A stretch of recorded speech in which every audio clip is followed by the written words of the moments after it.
सगळे. तर आज आपण बनवतात यम्मी जेवण आणि कम्फर्ट फूड.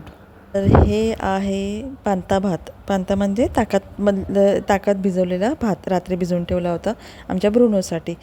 तर काल काय झालं माहिती आहे का, मी ऑफिसमध्ये येताना मी एका बेकरीमध्ये गेली आणि तिकडनं जे पाकिटं उचल केली आहेत ना, मलाच कळलं नाही का मी किती पाकिटं उचलेत. आणि मग घरी आल्यावर सगळ्यांनी बोलले का हे काय पाकिटं का तू विकायला आणलेत का काय एवढे सगळे. घेतच गेली आणि एवढे सगळे पाकिटं मी जमा करून आणले सगळे. पैसे दिलेत बाबा त्यांना, पैशाशिवाय कोणी फुकट नाही देणार. तर बाबा सकाळ झाली आहे, रात्रीची भांडी घासून झोपले तरी पण आपले आहेत सकाळी भांडी धुणी वगैरे सगळं.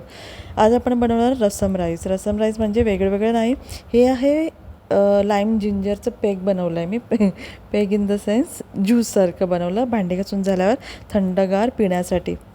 हे बघा अशी बॉटल भेटते मालासची, वेगळे प्रकारचे फ्लेवर्स असतात त्याच्यामध्ये.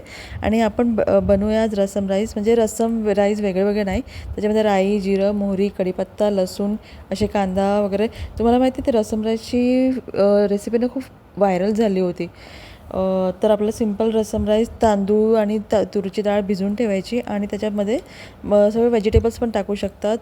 सांबार मसाला मेन आहे याच्यामध्ये. सांबार मसाला टाकून त्याला शिजल्यानंतर मग कुकर ओपन केल्यानंतर मग चिंचेचं पाणी टाकायचं. इथे आपण भेंडी फ्राय पण बनवत आहोत.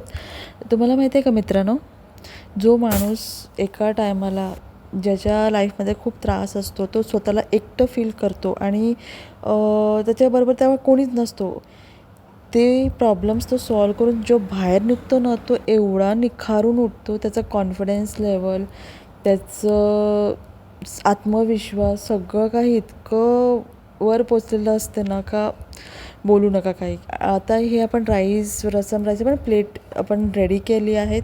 बघू शकतात मी किती यम्मी वाटते. या आता मी मस्त ताव मारणार आहेत. या खायला पापड, वेफर, भेंडी फ्राय आणि रसम राईस आणि मस्त यापैकी जेवायला. बाय.